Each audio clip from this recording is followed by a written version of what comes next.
নজর রাখবো পরবর্তী সংবাদে। আজ synthetic athletics track, hockey ground ও টার্ফ ফুটবল গ্রাউন্ডের উদ্বোধন করেন রাজ্যের মুখ্যমন্ত্রী ডক্টর মানিক সাহা।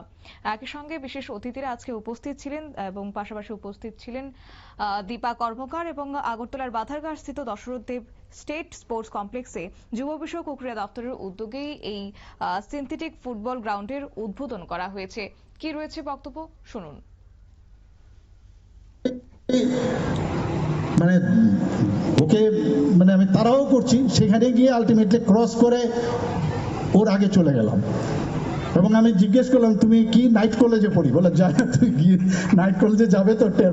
আমি কিছু করিনি, ওরা আমাকে জবরদস্তি করে দিয়েছে। এইসব সিচুয়েশন আগে ছিল, কারণ সেইভাবে যে ট্র্যাক মেনটেন করা সেগুলো ছিল না, এখন সেটা সম্ভব নয়।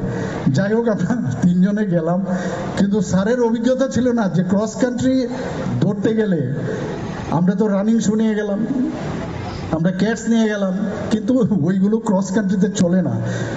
যখন প্রায় 100 বাবা পুরো কান্ট্রি থেকে অ্যাক্রস দ্য কান্ট্রি মানুষ, ওখানে প্রায় 100 জনের উপরে পার্টিসিপেন্ট ছিল গোলকোন্ডা ফোর্টের উপরে। এবং একদম স্পেসিফিক আছে, আর্টিলারি সেন্টারের যারা আর্মিরা আছেন এই ট্র্যাকের মধ্যেই যেতে হবে। সেই ট্র্যাকের মধ্যে কি কোথাও পা দিলে কাটা লেগে যায়, ওইখানে কাটা লেগে গেলে দৌড়বে কি? একটা জায়গায় আছে যেখানে নদীর ছোট একটা নালা বা নদীর মতো আছে, সেটার উপর দিয়ে দৌড়ে যেতে হবে। পাথর আছে, তো এখানে ট্র্যাক স্যুট আপনার রানিং শুও পরা যাবে না, ক্যাটসও পরা যাবে না। তাহলে কি করতে হবে? দেখলাম অন্যান্য দিল্লি টিল্লি থেকে যারা আসছিল ওরা লিকোপ্লাস্ট লাগাচ্ছে পায়ের মধ্যে, আর লিকোপ্লাস্ট দিচ্ছে না আমাদের। মনে মনে স্যারকে বলছিলাম কি আমাদের উনি লিকোপ্লাস্ট কেন আমাদের দিল না, তো ক্যাটস সাইডে রেখে দিলাম। আর যদি মানে রানিং শো যদি আমরা পড়ি তাহলে তো স্লিপ করে পাথরের মধ্যে স্লিপ করে যাবে। তো এই যে অবস্থা, ফার্স্ট ছিলাম আমরা, আমাদের সেখানে।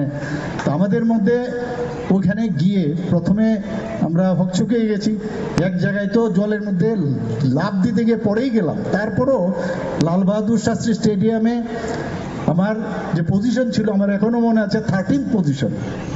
আর সেই জায়গার মধ্যে 100 জনের মধ্যে আমাদের যে আমার 16th যে দিল ওর সেকেন্ড হলো, মনে আছে তপন ভট্টাচার্য। আমরা সেম বয়সের, কিন্তু যেহেতু ওর একটু দেখতে, তখন তো এতটা সার্টিফিকেট দেখতো না বয়সের, যেহেতু একটু আমার থেকে হাইটে ছোট ছিল, ও 16th ও কমপ্লিট করলো।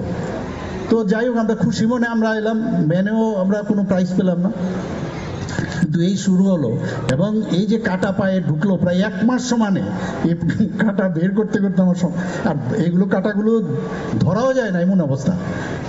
তো এই যে ঘাত প্রতিঘাত, এইগুলো যে এক্সপিরিয়েন্স, এইসব কারণে কিন্তু আরো বেশি মজবুতি আসে যে কোনো স্ট্রিমে গেলে। আমার মনে আছে আমি তো অ্যাথলেট ছিলাম, তারপরে আমি সুইচ অন টু ব্যাডমিন্টন।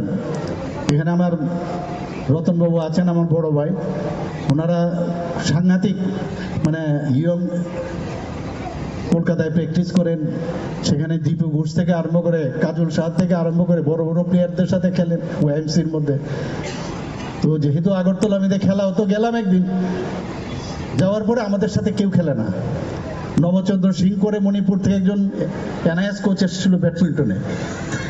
তো আমি যাওয়ার পরে আমরা সাধারণত কি হয়, একটা খেলা হচ্ছে, আমাকে র্যাকেটটা দাও একটু খেলি, তো কেউ আমার সাথে খেলতে রাজি না। আমার খুব মনে লাগলো, আরে আমাকে খেলতে দিল না, আমার আমি কি প্লেয়ার না নাকি? কিন্তু ওদের যে ট্রেনিং পাওয়ার পরে ওরা যে স্ট্যান্ডার্ডে খেলে সেরকম না। তো ওরা তো সেমিফাইনালে আসতো, মানে বছরের পর বছর চ্যাম্পিয়ন ছিল, মিক্সড ডাবলসও চ্যাম্পিয়ন, ডাবলসও চ্যাম্পিয়ন। শেষ পর্যন্ত আমি একটা বই পেলাম বীরচন্দ্র লাইব্রেরিতে, মামাবাবুর বই, ব্যাডমিন্টন করে কিভাবে খেলতে হয়।